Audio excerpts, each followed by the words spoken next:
All right, next up from 1999, Bob, Rick Crocus, a Plymouth Prowler. Yes. It's got a grill on it that I've never seen before. It looks like a very nice custom grill, but it's not the original one that was on the car. And this car was actually the pet project of Tom Gale, who was the vice president of design and who executed all of the famous Chrysler products in the late 80s and in the 90s. It's a car that used a lot of components from other cars. It was rear-wheel drive, had a V6. As you can see, it was very much street rod inspired. It was Tom Gale, aside from his design work at Chrysler, was a hot rod designer. And he always wanted to do a car like this. Oh, the little air outlets on the side I've never seen before either. The bumpers, you know, we didn't really want to do those bumpers, but since it was a modern car, we had to meet the bumper requirements, and we had to put those things out there, hoping that owners would take them off. Well, let's hear from the owner of this one, Eric. To you. How you doing? Hi, I'm Rick. Nice to meet you. I'm Vivian. Nice to meet you. So tell me about your Prowler.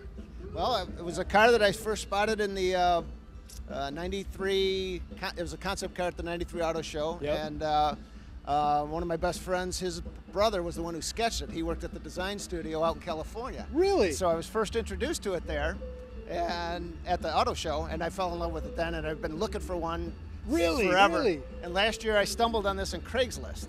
And the minute I saw it, I just went, oh my gosh, I have to have it. Timing's right. Yeah.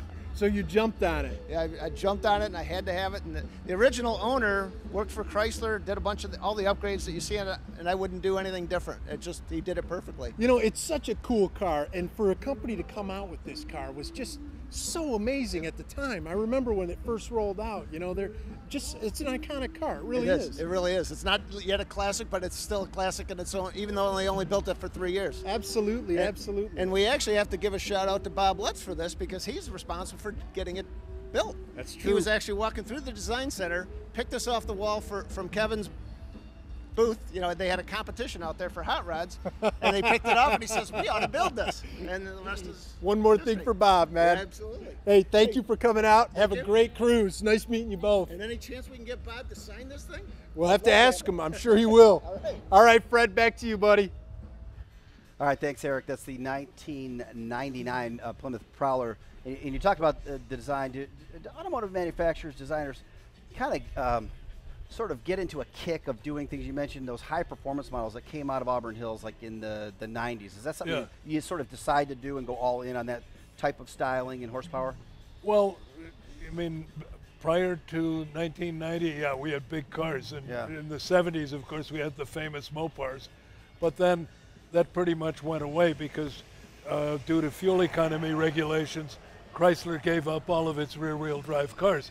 And actually, the Prowler was the first rear-wheel drive car that Chrysler had done in about 15 years. Yeah.